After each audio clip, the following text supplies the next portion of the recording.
Hi, good evening. Welcome to YALSA's 2021 Printz Award celebration. Thank you, and we'll begin shortly. I'm Amanda Barnhart, President of the Young Adult Library Services Association. I would like to welcome you to the Michael L. Printz program.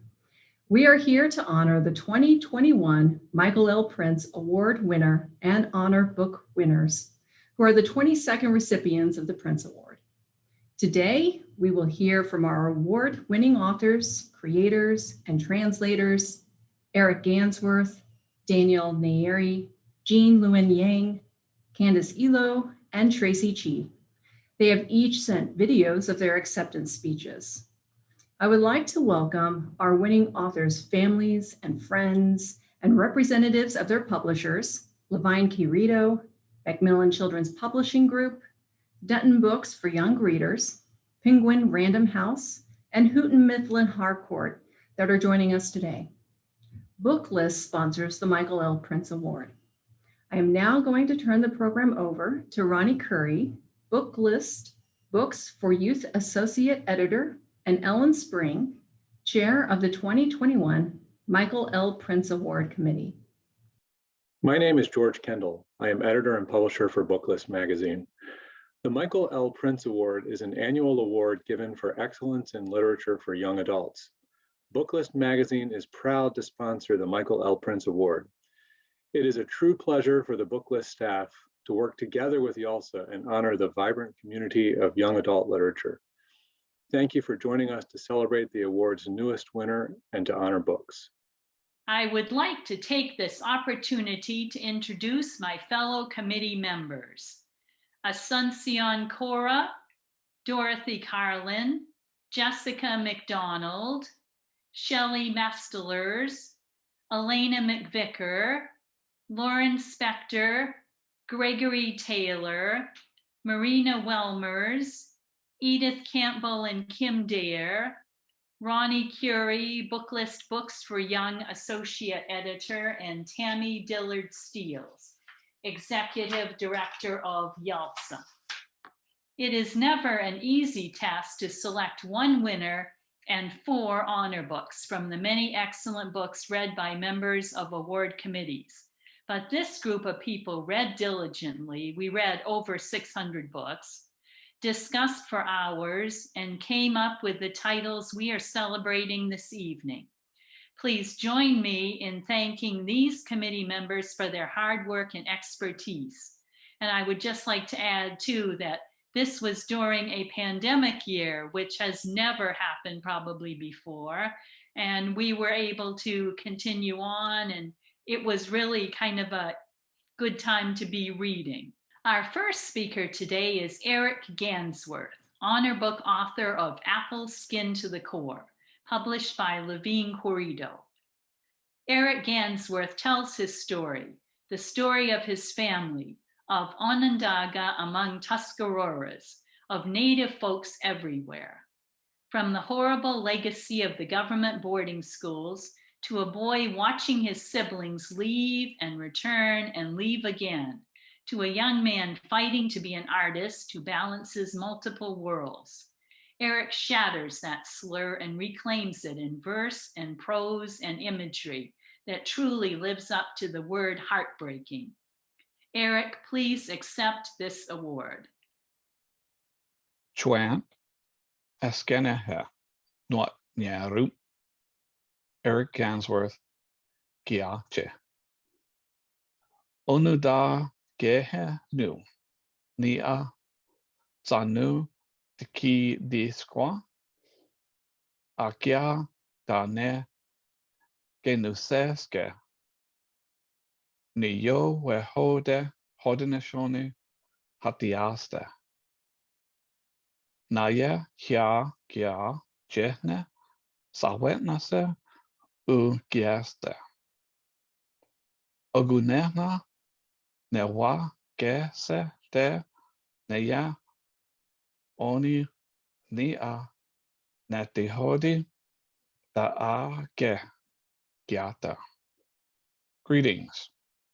My mind is clear with peace. I wish the same for you. My name is Eric Gansworth. I'm a member of the Onondaga Nation of Indians. I belong to the Longhouse belief. My indigenous name is Sahwet Nase. I belong to the Ilo clan of the Mudhouse people.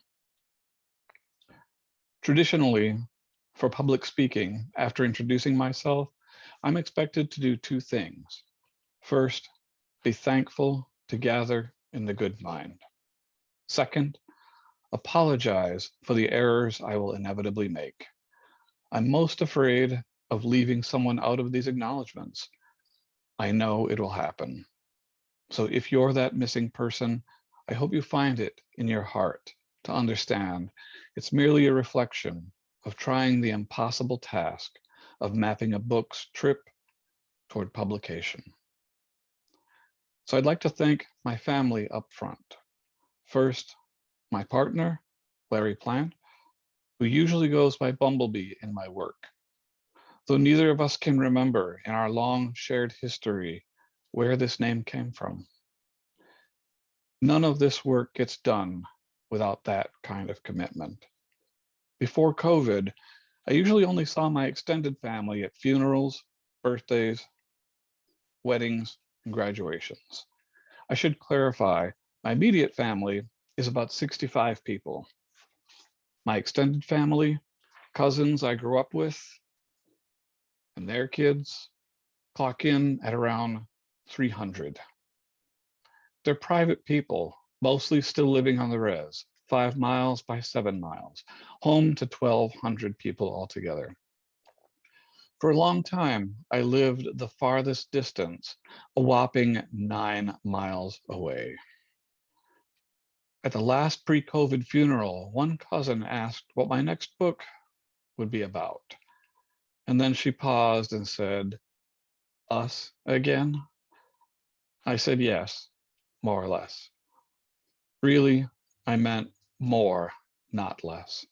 Apple Skin to the Core would be my first book officially labeled a memoir, which made me a little nervous. She nodded and said I was lucky to have been born into such a large and interesting family. I couldn't agree more. Our lives as Indigenous people are not theoretical, abstract in any ancestry.com kind of way. We've lived as a community on this patch of tribal land for over 200 years. I've avoided writing a memoir partly because I didn't think anyone would want to read a memoir by me, but I also thought about my family's privacy.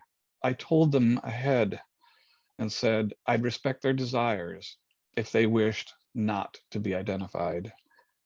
I told them that I thought it was an important record.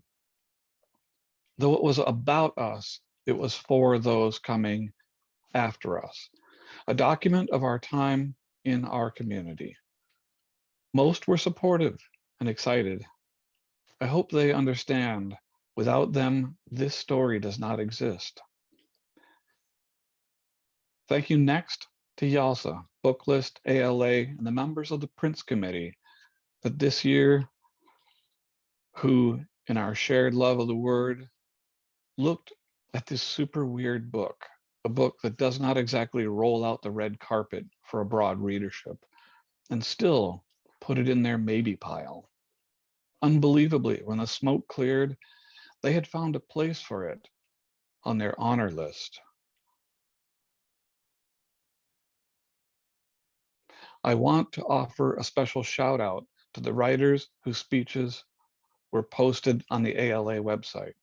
I saw choices others made and probably cribbed a bit from them, so I don't screw this up. Thanks to Jim McCarthy for believing in my work and for handling the details of this complex path my choices have taken. I want to thank the other people who've supported this work, but the order is messy. My editor, Nick Thomas, of course, for his contagious enthusiasm, and my publisher, Arthur A. Levine, who introduced me to the idea of the memoir in verse, gifting me with a couple of fine examples when I asked if there was such a thing as a poetry collection for young adults. Cheryl Klein, my first editor at Arthur A. Levine Books, generously explained to me the difference between writing for adults and writing for young people. My friend, Nambi Pueblo children's literature advocate, Debbie Reese, kept trying to get me to write for young people and introduced me to Cheryl. My friend Hyde Erdrich, Ojibwe, enrolled at Turtle Mountain, published the poems Nick saw in Poetry Magazine that encouraged him to believe this book was possible.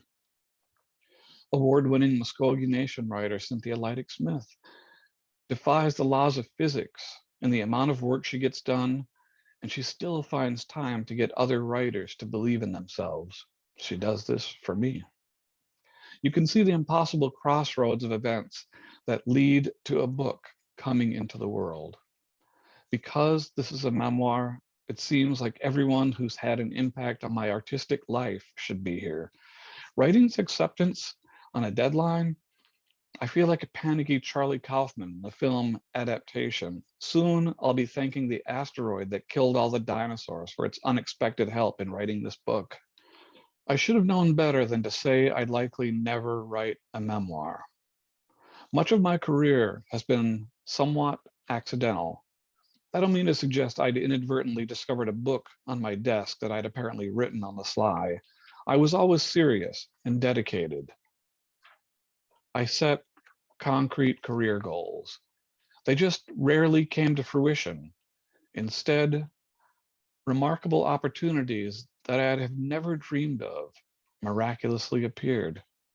The career goals weren't ridiculous, like win the megabucks lottery, but in retrospect, they may have been even more absurd. How many people try to become writers, finish several book manuscripts, query, submit, revise, research, and never get anywhere, even with books that were good enough that they should have seen publication. Those writers believed if they worked hard enough, the odds of their success had to be with them. The dinosaurs perhaps thought the same thing. Right up to that moment, they saw that final asteroid, the giant flaming ball in the sky, getting bigger and bigger. I noticed recipients often tell of the call they received from the Printz committee. I should say here, I'm not a super excitable person, and when I am, it's kind of inexplicable and inappropriate. I've had a lifelong fascination with the Wienermobile. So I flew up, knocked over my chair, pointed like I was in a Broadway show, and inexplicably yelled as loud as I could, "There it is!" Like I'd been waiting for it the entire day, or perhaps weeks, maybe years. For weeks after, randomly, friends would quietly say, "There it is? Really?" You can see why I don't get excited very often. So this year, most of the award season had gone by. I'd had a brief flirtation with the National Book Award long list, but found out I hadn't made the finalist cut on the very day Apple Skin to the Core had been published. Still, it had been a shocker to even make the long list. The book received some very nice reviews, and to the best of my knowledge, had not been savaged. It was weird not to have a publisher launch or a book launch in Buffalo or the other usual book events where we book folks have all finally found our people. But everything in the year of COVID was weird.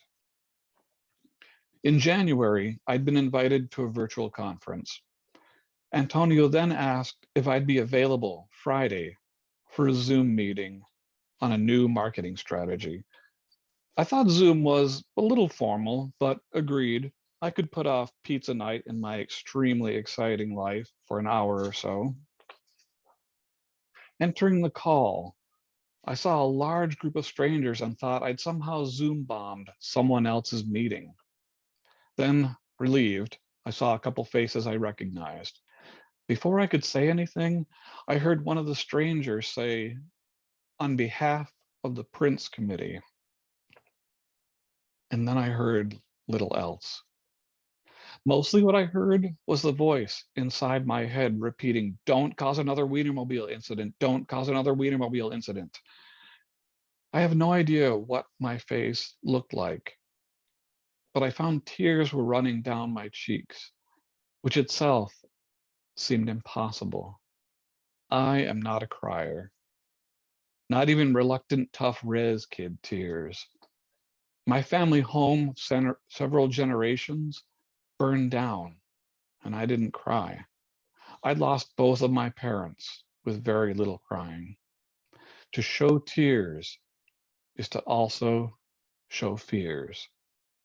Even tears of joy seem risky because you are letting people know what you value, letting them know what they could steal if they want to hurt you.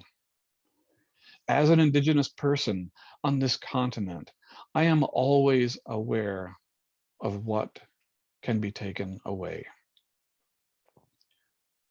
Yet, despite all that, there you were. I'd found my people.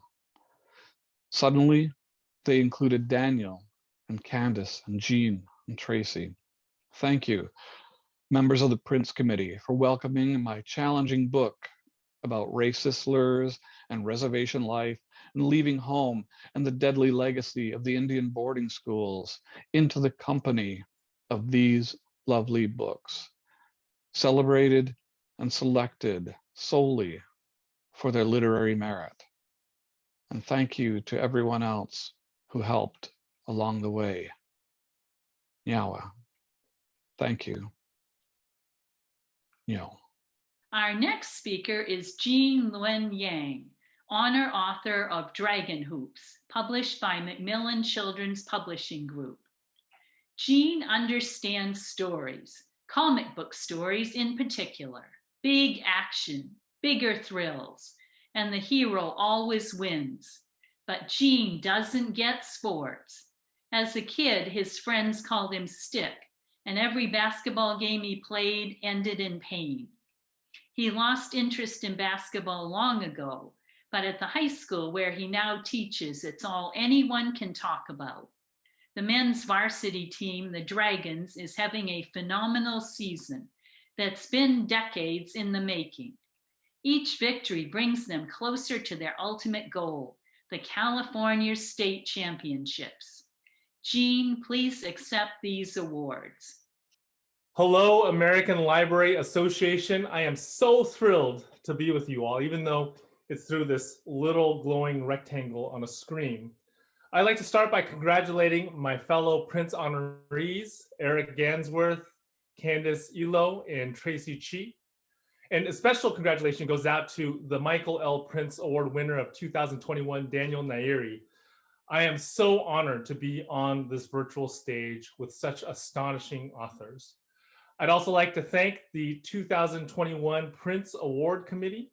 When you all did that surprise call to me over Zoom a few months ago, telling me that I was an honoree, that was super ninja of you, but it was ninja in the best way possible. It left me smiling for the rest of the day. And even now I think about it and I still smile. My graphic novel, Dragon Hoops, took me 5 years to complete from beginning to end. And I just couldn't have done it without a lot of help. I have many, many people to thank. First, I want to thank God for both the blessings and the trials. I'd like to thank my wife, Teresa, for always supporting me through thick and thin. And as any spouse of a cartoonist knows, there is a lot of thin, especially at the beginning. I'd like to thank my friend Lark Pien, who covered Dragon Hoops. This is our 4th project together, and I feel incredibly lucky to be a partner with you in creativity.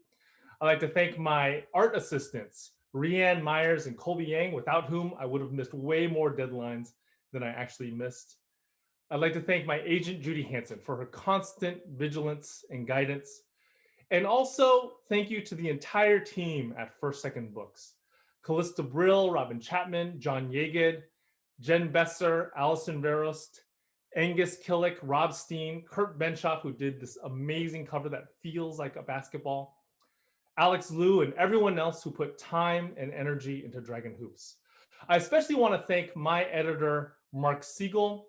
Using real life as raw material for a graphic novel was super hard, and I just don't think I could have done it without you. Last but definitely not least, I want to thank Coach Lou Ritchie and his entire team at Bishop O'Dowd High School, the assistant coaches and the players. All of you were so generous with your time and your energy and your enthusiasm. You all were incredibly welcoming to me, a comic book geek. I am lucky to have gotten the chance to tell your story. Now, as I'm sure you can tell from the cover, Dragon Hoops is all about basketball. This tells the real life story of the 2014-2015 Bishop O'Dowd Dragons, high school basketball team out of Oakland, California. Now, you may not be able to tell from looking at me through Zoom, because Zoom hides all kinds of flaws, but I am definitely not an athlete. When I was a kid, I hated sports, mostly because I was terrible at them. And out of all the sports that were invented by human beings, the one I hated the most was basketball. I never would in a million years would have guessed that I would have devoted 5 years of my life to telling a story about basketball. But sometimes stories are just too good to ignore. And that's definitely true of Coach Lou and his team. At the beginning of the 2014-2015 school year, I was a computer science teacher at Bishop O'Dowd High School, and everyone on campus was talking about the varsity men's team. The talk got so loud that I had to find out what the story was all about. So I went and I talked to Coach Lou. He invited me out to watch his team play. And I went first to one game, then to another, and then to another. And pretty soon I found myself following the team for an entire season. That experience was, and this is not an exaggeration, completely life-changing for me. Over and over again, I saw these young men about half my age step onto that court with courage. I have been a superhero fan all my life, and there are lots of similarities between superhero stories and sports stories. For instance, both feature these people who can do seemingly superhuman feats while wearing a colorful uniform. But there is one big difference between superheroes and sports, and that is that when you read a Superman story, even from the very first page, you know that Superman is going to win at the end. The same is not true of a game of basketball. At the very beginning of a game, you have no idea who's going to win. There is a deep uncertainty about it. You could be as well prepared and as talented as you can be, and you can still lose.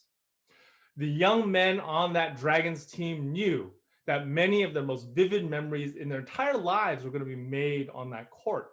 And some of those memories would bring them pride for the rest of their lives, and some of those memories would bring them embarrassment for the rest of their lives. Those are some pretty high stakes for a teenager. Even so, they had the courage to step out onto that court, to step out into uncertainty. I have thought about their courage again and again and again since following them during that season. And not just because I had to write a book about them, but also because since the beginning of that pandemic, I felt like their example of courage has been incredibly useful to me. We are finally seeing the light at the end of the tunnel with all the vaccines, but our world still isn't in the best of shapes. The virus is still around, and there are all those variants that can get pretty scary. There's also the violence that we've seen faced by African Americans and Asian Americans.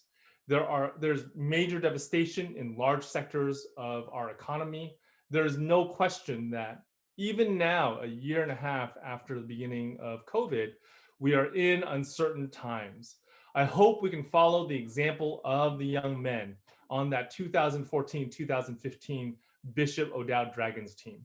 I hope we can gather our courage and step onto the court of life in the face of that uncertainty. And I hope that we can do what's necessary to move our world forward. Thank you so much for being here. Thank you for all of your work as librarians. You help all of us face down our uncertainty with stories. You amplify the voices of us authors, and you connect us readers to books that inspire us, that bring us comfort, and that give us courage. Thank you for all you do. Our next speaker is Candace Ilo, honor book author of Everybody Looking, published by Dutton Books for Young Readers, an imprint of Penguin Random House.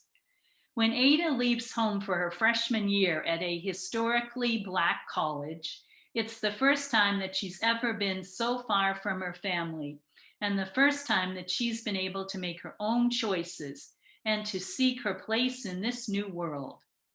As she stumbles deeper into the world of dance and explores her sexuality, she also begins to wrestle with her past, her mother's struggle with addiction, her Nigerian father's attempts to make a home for her. Ultimately, Ada discovers that she needs to brush off the destiny others have chosen for her and claim full ownership of her body and her future. Candace, please accept this award. I want to thank lots of people in this moment. It feels kind of surreal, even though I found out that I received this honor months ago. It just still feels unreal that any of this is happening. This is my debut novel, Everybody Looking, is a book that came to be over the course of 4 years. And it began as a small suggestion from my mentor. So I first want to thank my mentor, Jason Reynolds. I want to thank my first immediate writing community, Spit That, which is an open mic in Washington, D.C. I want to thank my cohort at Lesley University who got to see the first versions of this novel before it became a full book. I want to thank the support of all of my friends and all of my community of artists that I know who have nudged me along the way and who have reminded me to just write the best thing that I can write something that I would be proud of. When I was writing Everybody Looking, I did not think about receiving awards. Truly, I felt like I wanted to make myself most proud. I wanted to write a book that I could be proud of for a long time. I wanted to write a story that felt true. And so in order for me to write the story that I felt in my gut, I had to not think about what other people would think. I had to not think about who would receive it. And I had to really remove the thought of being recognized just from my mind until I completed the story in the way that I wanted to. I remember when I found out that I was receiving this honor, and I was supposed to be having a check-in with my editor like I have every week on Fridays. And when I logged in, I saw about 11 to 12 people that I had never seen before, all staring back at me, looking at me like they had some kind of secret that they hadn't shared with me yet. And naturally, I felt very, I felt very anxious because I didn't know what was going on. I felt like I had been set up. And then my editor, Andrew, allowed one of the librarians who were looking at me to introduce herself and to tell me what was going on. And I'm sure the video has circulated around here and there of me reacting in that moment, not expecting that at all. I was having a really terrible day. I remember not really wanting to have that meeting, but then to discover that I had been recognized in such a large way for this book was the best thing that could have happened. Specifically because I had just learned a few months prior that the Printz honor is one of the awards that you really want to get, largely because of the fact that it has a lot to do with literary merit, which is what I cared about most. Did I write the book that I wanted to write? Did I write it the best way that I could possible? Did I feel proud about what I was presenting to the world? And I did, and I do.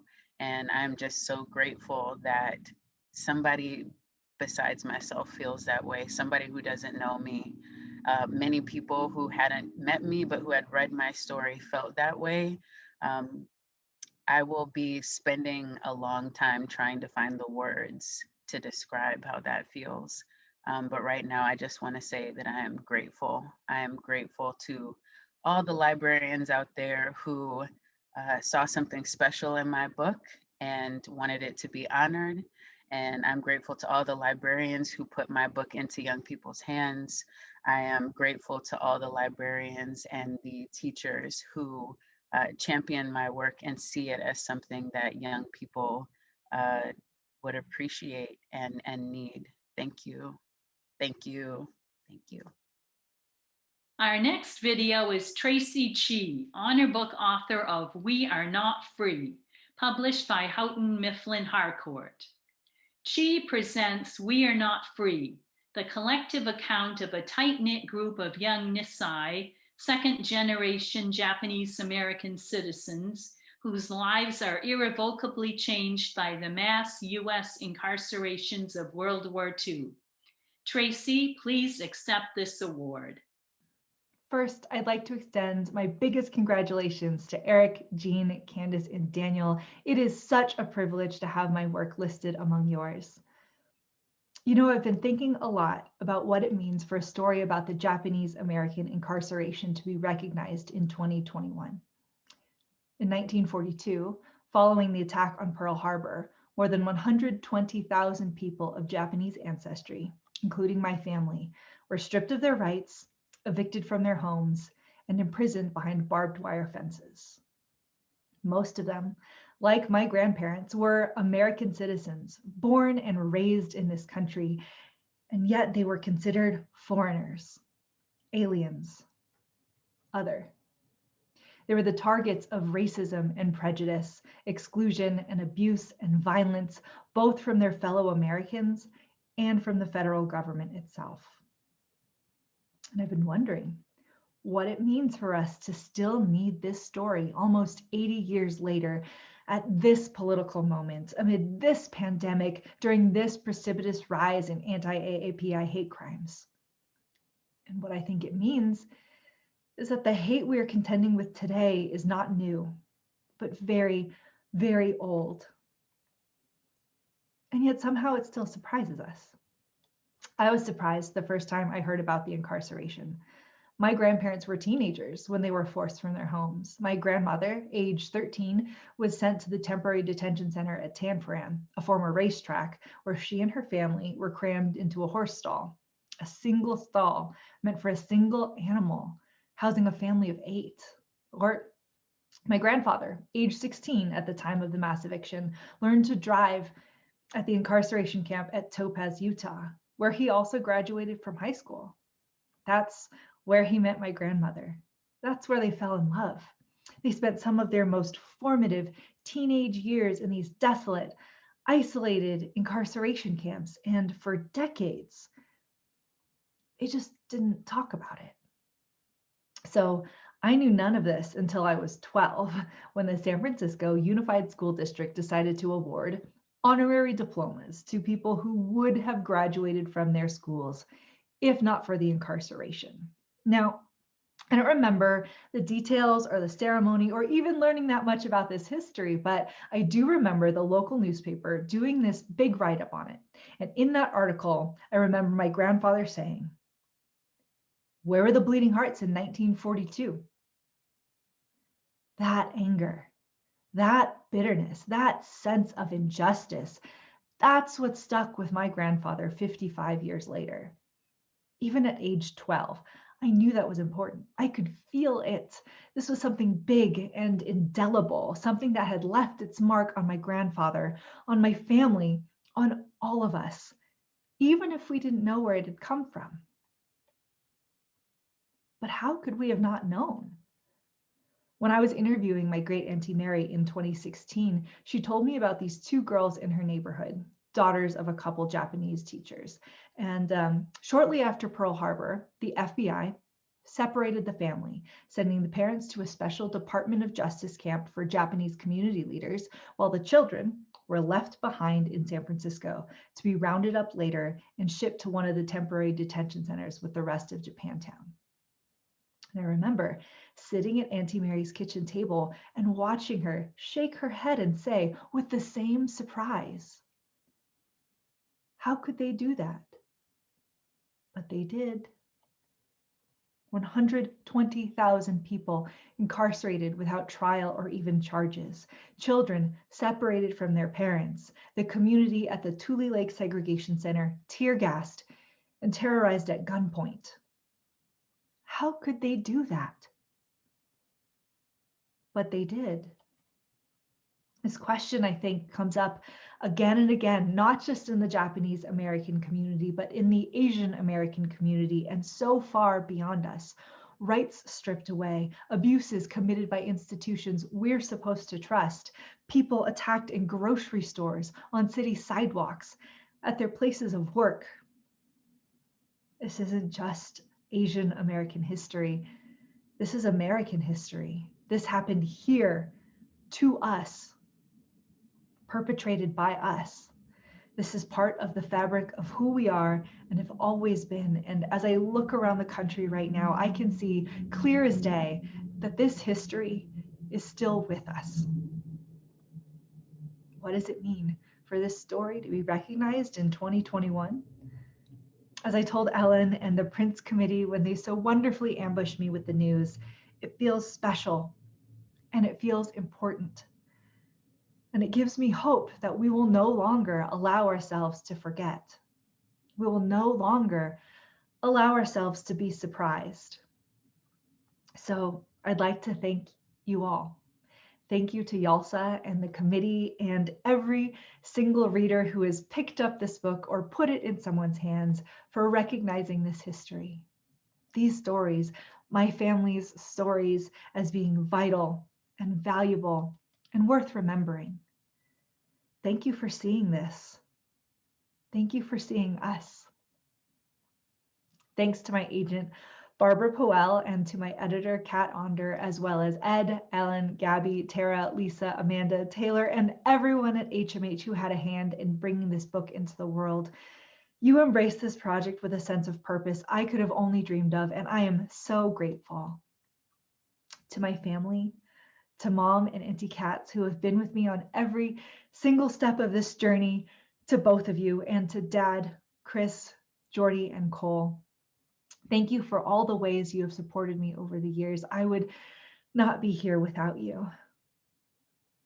Finally, I would like to dedicate this honor to my Nisei family, who were unjustly imprisoned by their own government in World War II and whose resilience and love will always be an inspiration to me. Bachan, Auntie Osi, Auntie Ricky, this one's for you, and for so many of our family who could not be here to see this today. For Grandma and Grandpa, Margaret and Peter Kitagawa.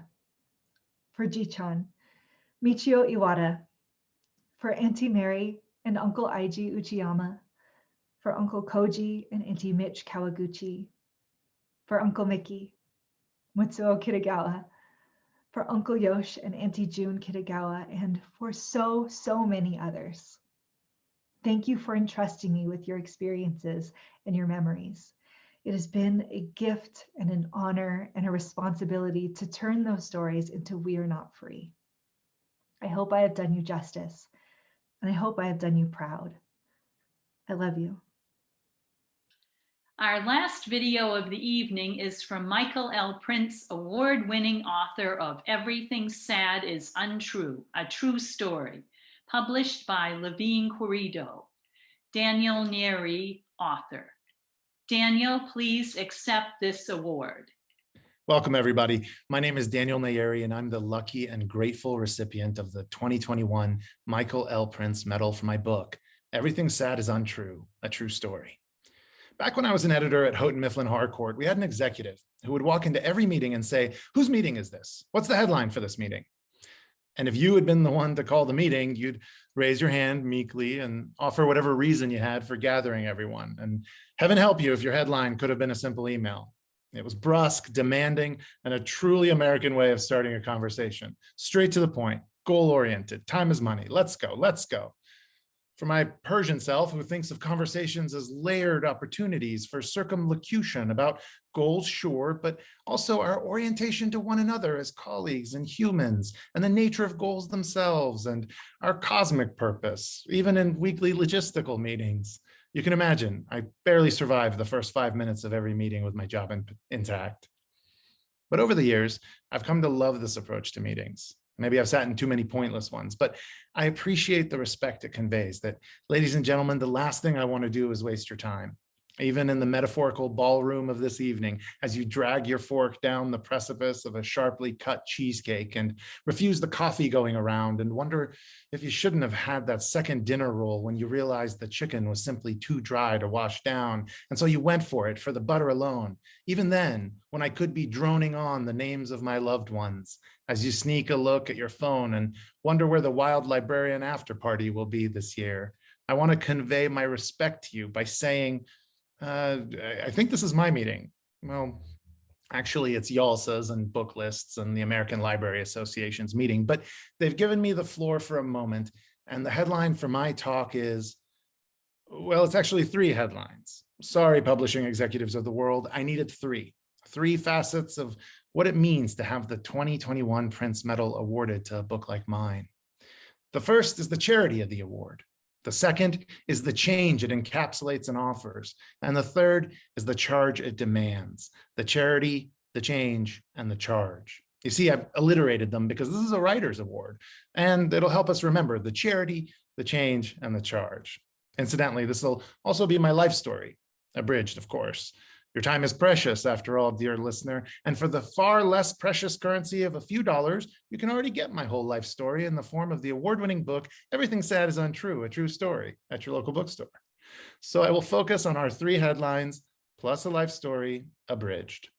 And maybe a little theology, if you'll indulge me. I don't mean to be a mouse with a cookie here, but I can't imagine any good speech that doesn't offer some advice that you can use, some offering of what I've found to be true in this life. But mostly we're going to be sticking to the 3 headlines, a life story, abridged, and some theology. But that's it, no more. When I say I want to talk about the charity of the award, I mean the fact that it was given freely. And anytime such a gigantic honor is bestowed, for God's sakes, thank the people that pushed you up that mountain. First, the Printz Committee, who saw fit to categorize this uncategorizable book as something valuable. Thank you. I will be praying blessings on you and your families for the rest of my life. Thank you to the good and lovely and brilliant and kind people of Levin Querido, Antonia Serna, Alexandria Hernandez, Megan Maria McCullough, Nick Thomas, Semidar Megad, and Arthur Levine. I'm going to get back to Arthur, but thank you, LQ, for letting this be the first book of an already magnificent list. Thank you, David Curtis and Elizabeth Parisi, for that spectacular cover. Thank you, Chronicle Books, the best distribution team in the business. Thank you, Arthur Levine, my publisher, my editor, my friend. You brought us here.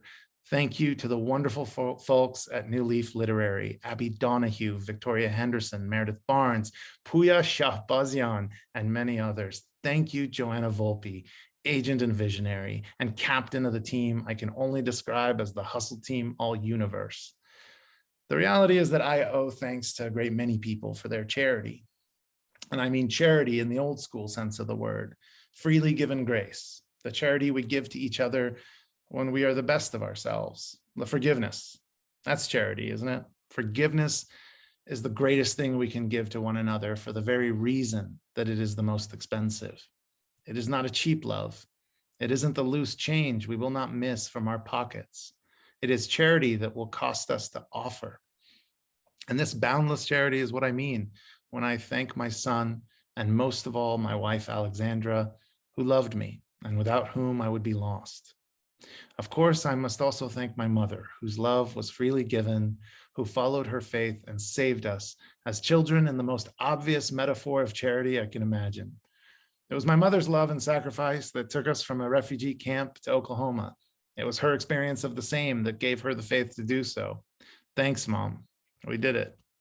And after all that, it was the Printz Medal given to me when I know it could have been given to any of my fine colleagues that makes me pause to ask, how could I have been so lucky?